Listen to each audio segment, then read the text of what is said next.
North Korea cut off TV as Trump delivers renewed threats to Kim Jong-un in Seoul speech. The photos of Pyongyang television show a blank screen, highlighting the control that despot leader Kim Jong-un has over the hermit kingdom. During his imminent speech, Trump is set to issue warnings to North Korea. He is expected to say, "Do not underestimate us," and "Do not try us."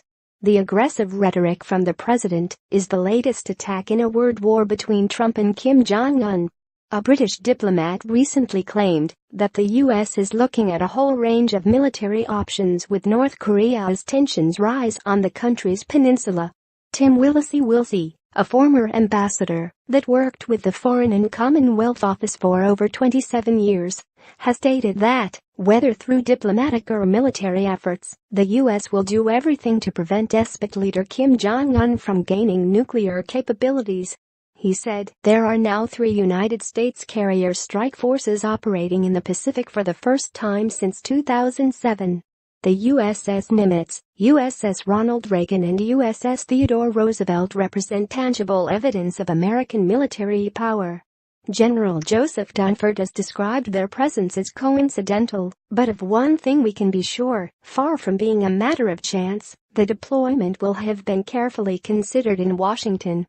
In all likelihood, these ships are already equipped with the military capabilities required to support action against North Korea, in particular, the cruise missiles carried by the escort vessels. For now, the focus is on diplomacy. That is why Donald Trump is touring Asia this week, rattling his saber during a visit to Japan, and soon set to visit Beijing too. In that context, the presence of the carriers is doubtless intended to reinforce the message to China that the United States cannot tolerate a nuclear-armed North Korea. The former diplomat inferred that the key to dealing with the rogue nation without the use of military action lies with persuading China to increase its stranglehold on the hermit kingdom through sanctions. However, despite Beijing's seeming compliance surrounding the rogue nation, Mr. Willesee believes the increased pressure on Kim Jong-un's isolationist state may be too little too late. He stated, "Yet there will be skepticism in both Beijing and Washington whether Chinese sanctions can deliver a compliant North Korea in an acceptable time frame.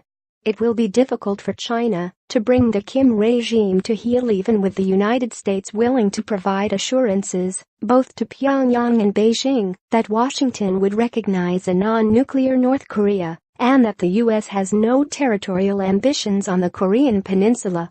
So the carrier strike forces have another purpose in case all of this fails. That purpose is, obviously, a military one.